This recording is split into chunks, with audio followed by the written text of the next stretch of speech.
Les 60 chefs des villages ébriés appartenant à la génération Tchagba réunis ce matin à l'EPP à Noumambo dans la commune de Makori. Objectif, parler franchement afin de régler les problèmes de succession récurrents dans leurs différents villages. Ce 15 novembre, journée nationale de la paix, était pour eux l'occasion de régler les conflits et rappeler le respect des us et coutumes. Il faut chercher à planifier, échanger, essayer à discuter pour voir un peu comment on peut essayer de tout planifier dans nos villages. Donc l'entente, la paix, aujourd'hui c'est la journée de la paix, donc que la paix soit réellement dans tout le district d'Abidjan. Lors de la cérémonie, s'est réjoui de cette assemblée générale extraordinaire qui, selon lui, permettra de resserrer les liens fraternels de leur tribu. Nous souhaitons qu'il y ait la paix au sein des Tchagba, surtout la cohésion sociale. Pourquoi? Parce qu'on a remarqué que dans ces temps-là, il y a trop de divisions. On puisse trouver une solution face à toutes ces dérives au niveau des Tchagba. Or, si les justes et coutumes sont respectés, je pense que ce qui arrive là ne doit pas arriver. Nous disons à tous nos amis Tchagba qu'ils reviennent dans la case Tchagba. Nous cherchons la cohésion, la paix. Et nous réitérons la paix, l'entente. Il ne faudrait pas qu'on puisse être soumis à une certaine division. Rappelons que les mandats dans les villages à Tchan sont d'une durée de 15 ans. Après la précédente génération Dougbo, celle en fonction est la génération Tchagba et la prochaine sera la génération Blessoué. La Côte d'Ivoire célèbre ce 15 novembre 2021 la journée de la paix. Une journée pour promouvoir la paix et le vivre ensemble entre les fils et filles du pays. À l'église Ariste d'Abobo-Doumé, les fidèles chrétiens ont prié pour la paix et la cohésion en Côte d'Ivoire. Nous avons pensé qu'il était bon de prier pour la paix, car la vérité, nul ne peut faire de don s'il n'a pas la paix du cœur. C'est pour cela qu'à cette occasion, nous souhaitons pour les autorités de ce pays, avec à leur tête le président Alassane Ouattara, que Dieu les inspire, qu'il leur donne la force, qu'il leur donne l'intelligence pour gouverner ce pays. Je suis venu prier avec mes parents à Tchan, à l'église Ariste d'Abobo-Doumé, pour la paix en Côte d'Ivoire, pour que le président Alassane Ouattara puisse apporter cette paix pour les Ivoiriens et aussi le développement et la cohésion sociale dans notre très beau pays. Les fidèles ont également prié pour qu'un remède soit trouvé à la Covid-19 qui fait des ravages dans le monde. Cette journée de la paix a aussi été l'occasion de faire des dons pour l'achèvement de la maison des prédicateurs de l'église Ariste d'Abobo-Doumé.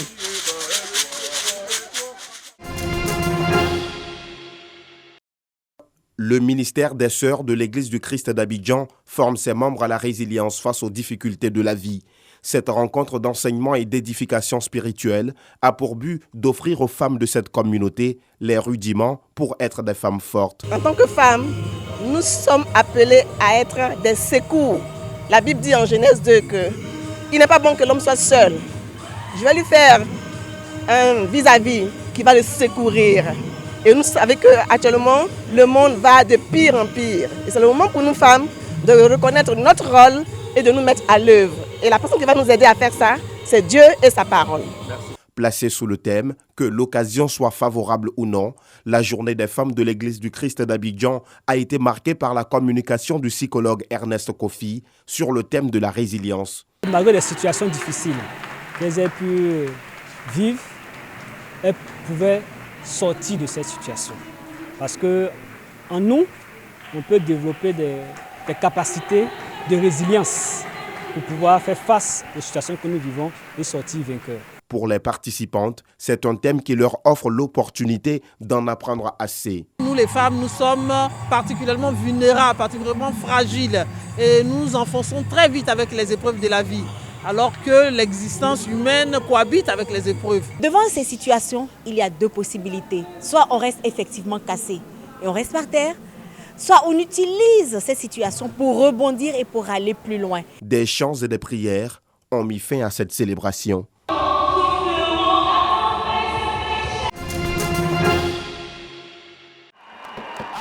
La salle à Noumambo refuse du monde. Nous sommes au concert du chantre Guy Christ Israël, placé sur le thème Abondance.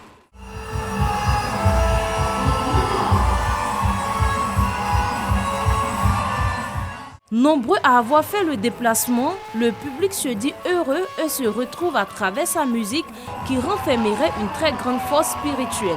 Guy Christ Israël est un modèle pour la jeunesse parce que par sa chanson, tu reconnais quand même les conseils qu'il donne à la jeunesse.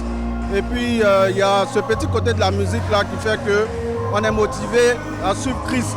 C'est un artiste que j'aime beaucoup et puis on ressent toujours la présence du Saint-Esprit quand on est avec lui, on loue le Seigneur avec lui. Je suis venu pour encourager mon fils Guy Christ et j'encourage son ministère. Je suis venu pour que Dieu continue à travailler avec lui. Il est 18h33 quand l'artiste fait son entrée sur scène, sans commentaire.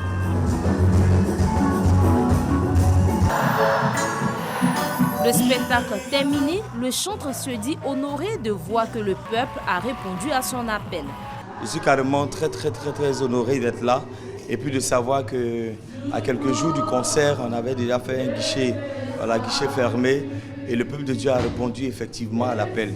L'abondance, on a voulu ce thème pour que les gens puissent rentrer dans quelque chose de spirituel, quelque chose de glorieux.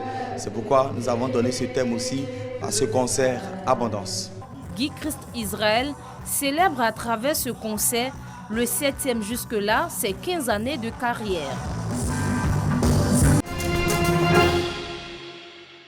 Le village de Mimbala, situé à 14 km de la ville de Touba, vient d'être doté d'une école primaire dénommée École primaire publique Mimbala. La remise des clés de cette première école primaire publique du village est une réalisation de la mairie de Touba. Ce don vient mettre fin aux souffrances des parents d'élèves. Aujourd'hui, Mimbala ne va plus payer des enseignants bénévoles. C'est déjà un grand pas. Je remercie aussi le DRENA qui nous a écoutés. Cet édifice de 3 classes et 2 bureaux pour les directeurs et le corps enseignant est un cadre approprié à l'apprentissage. Une fierté d'avoir servi nos enfants à l'éducation nationale, parce que vous savez que la connaissance est à la base de tout. Un investissement de 30 millions de francs CFA. La mairie de Touba compte remettre très bientôt un bâtiment de 3 classes aux populations de Mimbala pour l'extension de l'école publique du village.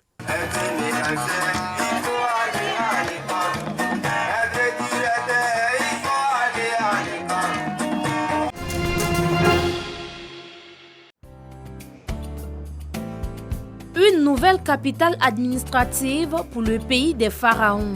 À 50 km du centre du Caire, une ville sort de l'air en plein désert. La nouvelle capitale administrative ne remplace pas le Caire. Le Caire restera la capitale politique de l'État égyptien dont l'histoire est plus que millénaire.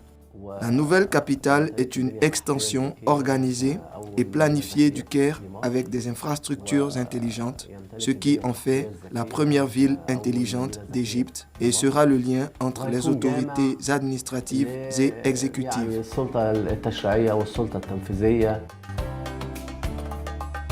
La ville, à thème, couvrira une surface équivalente à 7 fois Paris.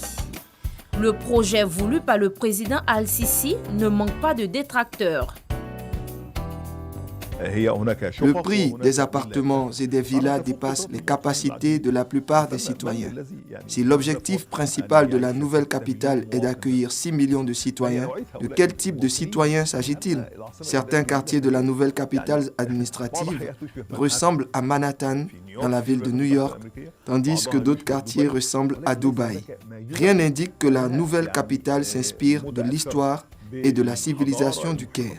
Au contraire, elle reflète l'influence de l'architecture et du design américain sur les nouvelles villes du Golfe. En attendant, le chantier offre de nombreux emplois alors que le chômage est endémique. Ces nombreux projets ont créé de nouvelles opportunités d'emploi pour des personnes qui cherchaient du travail et de nombreux diplômés au chômage ont trouvé un emploi d'ingénieur ici. Ces constructions fournissent un bon moyen de subsistance. L'inauguration prévue le 30 juin a été repoussée à cause du Covid-19.